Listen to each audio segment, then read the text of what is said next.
যারা 2023 এবং 24 সালে ইতালি ভিসার জন্য বিএফএস গ্লোবালে পাসপোর্ট জমা করেছিলেন, এটার একটা শীঘ্রই সমাধান আসছে। আপনারা অবশ্যই মনে হয় থাম্বনেল দেখে অনুধাবন করতে পেরেছেন বিষয়টি সম্পর্কে। আর আপনারা জেনে আরও খুশি হবেন যে অনেকেই আন্দোলন করার পক্ষে ছিল, রবিবারে মানববন্ধন করার পক্ষে ছিল। এই বিষয়টি কিন্তু সম্পূর্ণ বাতিল করা হয়েছে, আর আমি বিস্তারিত জানাচ্ছি আপনাদেরকে। আর আপনারা যারা আমার চ্যানেলে নতুন, অবশ্যই চ্যানেলটি সাবস্ক্রাইব করে পাশে থাকবেন। ধন্যবাদ। আর আপনারা তো সবাই অবগত আছেন যে দীর্ঘদিন যাবৎ কিন্তু বিএফএস গ্লোবালে সবার পাসপোর্ট আটকা পড়ে আছে। আর এই বিষয়টি নিয়েই কিন্তু বৈষম্য বিরোধী ছাত্র আন্দোলনের সমন্বয়ক সার্জিস আলম ভাইয়ের সাথে কথা হয়েছে। বিষয়ে বিস্তারিত ভাইয়েরা ওনাদের সাথে আলোচনা করেছেন।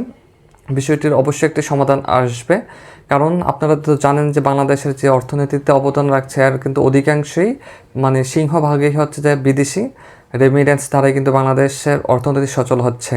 আর এই বিষয়টিকে মাথায় কেন্দ্রে রেখে কিন্তু এটাকার একটা সমাধান আসছে। সার্জিস আলম ভাই এই বিষয়টি সম্পর্কেও ঊর্ধ্বতন কর্মকর্তাদের সাথে এই বিষয়ে আলোচনা করবে জানিয়েছে। আর এই সুবাদেই কিন্তু রবিবারের যে আন্দোলন অথবা মানববন্ধন করার কথা, এটি ক্যান্সেল করা হয়েছে।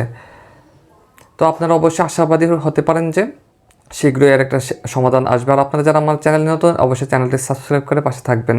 আর বিএফএস গ্লোবাল যদি নতুন আপডেট দিয়ে আপনাদেরকে ইনশাল্লাহ জানিয়ে দেবো। আর আপনারা তো অবশ্যই অবগত আছেন যে যাদের বিগত দিনগুলোতে অ্যাপয়েন্টমেন্টের জন্য জমা দিতে পারেন, তাদের জন্য কিন্তু রিশিডিউল ডেট দেওয়া আছে, ডেসক্রিপশন বক্সে লিঙ্ক দেওয়া আছে, আপনারা চাইলে দেখে নিতে পারেন।